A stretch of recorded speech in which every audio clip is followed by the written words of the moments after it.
Tutoría semana 2. Introducción al diseño de algoritmos. Un algoritmo es una secuencia de pasos finita y ordenada para lograr un objetivo. Lenguaje algorítmico. Un lenguaje algorítmico es una serie de símbolos y reglas que se utilizan para describir de manera explícita un proceso. Tipos de lenguajes algorítmicos.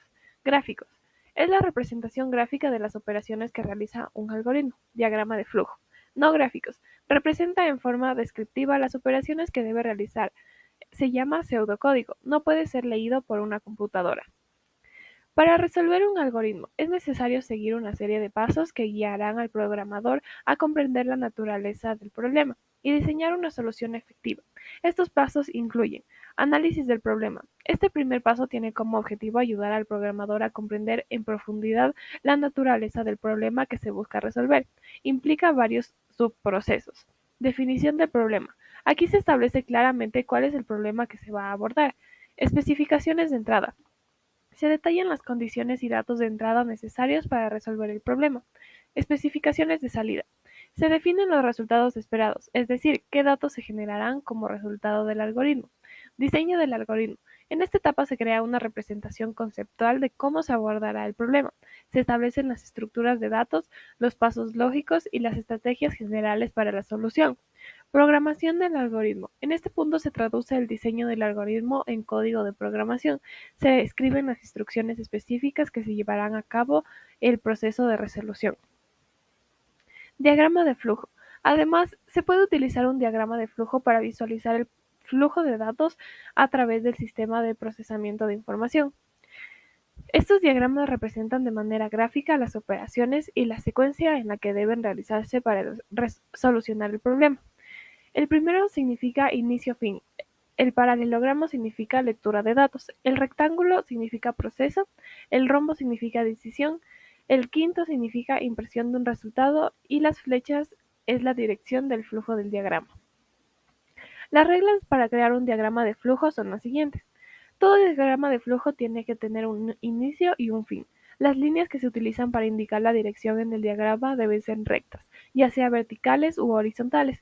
No se deben inclinar ni cruzar entre sí. Todos los símbolos utilizados para indicar la división en el diagrama de flujo deben estar conectados. La conexión puede establecerse mediante símbolos como el del inicio del programa, lectura, proceso, decisión, dirección y fin del programa. El pseudocódigo, también conocido como pseudocódigo, como segundo código o código falso, utiliza condiciones estructurales similares a un programa real, pero está diseñado para ser leído por humanos. No puede ser interpretado por una máquina y es independiente de cualquier otro lenguaje de programación. En esta imagen lo que está en la parte izquierda es el pseudocódigo. No importa cómo se le escriba, pero sí tiene que tener un orden debido a que es para seres humanos y no lo va a leer la computadora.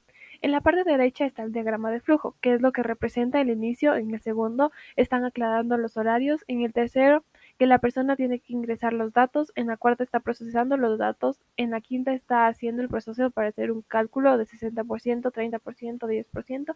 Y al final da el resultado de lo anterior y por último el fin. Del algoritmo de Euclides y las bifurcaciones en los algoritmos, como parte de la tutoría número 2 de programación y algoritmos. El algoritmo de Euclides. ¿Qué es el algoritmo de Euclides? El algoritmo de Euclides es un algoritmo para el cálculo del máximo común divisor. Sean A, B elementos de los números naturales, para calcular el máximo común divisor, podemos suponer que A es mayor o igual que B. Si no intercambiamos los roles, pues el máximo común divisor de A y B es igual al máximo común divisor de B y A. Entonces efectuamos una división entera de A por B, obteniendo el primer coeficiente Q1 y el primer resto R1. Estos son los resultados de haber dividido A entre B. Entonces, si A decimos que A es igual a Q1, Q1B más R1, R1 tiene que estar entre 0 y B. Si R1 es igual a 0, el algoritmo termina. Si no, dividimos A por R1, obteniendo el segundo cociente Q2 y el segundo resto R2. Si R1 es igual al algoritmo Si R1 es igual a 0, el algoritmo termina. Si no, dividimos A por R1, obteniendo un segundo cociente, Q2 y un segundo resto, R2. Entonces tenemos que B es igual a Q1, R, más R1, más R2. Y R2 tiene que estar entre 0 y R1. Si R2 es igual a 0, el algoritmo termina. Si no, volvemos a hacer el procedimiento que hablé antes. ¿Cuál es el teorema del que estoy hablando? Dice, el algoritmo de Euclides siempre termina y el último resto no nulo que se obtiene es el máximo común divisor entre A y B. Por ejemplo, podemos calcular el máximo común divisor de 32 y 17 por el algoritmo de Euclides. Tenemos el número 32 y 17, dividimos el más grande entre el más pequeño. 32 entre 17 nos da un producto de 1 y un residuo de 15. ¿Qué hacemos con esto? Volvemos a dividir así hasta que nos dé un resultado de 0. El algoritmo de Euclides termina cuando el máximo común divisor entre 32 y 17 es igual a 1. Es igual a 1, es este de aquí. Notamos que esta es una construcción de sucesos, de restos. Entonces sería que R1 es mayor a R2 y así hasta el infinito. Esta es una sucesión de enteros no negativos, estrictamente decreciente. Se deduce que esta sucesión no puede continuar indefinidamente. En consecuencia, siempre existe un número natural, elemento de los naturales, tal que el residuo es un número natural y este es igual a 0. Es decir, que el algoritmo de Euclides siempre termina. ¿Qué son las bifurcaciones de los algoritmos? Las bifurcaciones de los algoritmos son puntos en los que se toman decisiones que conducen a diferentes caminos de ejecución. Estos puntos de ramificación permiten que un algoritmo tome diferentes acciones según las condiciones especificadas. Estas decisiones dirigen el flujo del programa por diferentes caminos, dependiendo de si cumplen o no ciertas condiciones lógicas. Tipos de bifurcaciones de los algoritmos. Bifurcación simple. Este tipo de estructura analiza más de una decisión en sus líneas. Por ejemplo, tenemos aquí este algoritmo, el cual nos da una condición. Si la condición se cumple, si es verdadera, nos da paso. Y si es falsa, termina.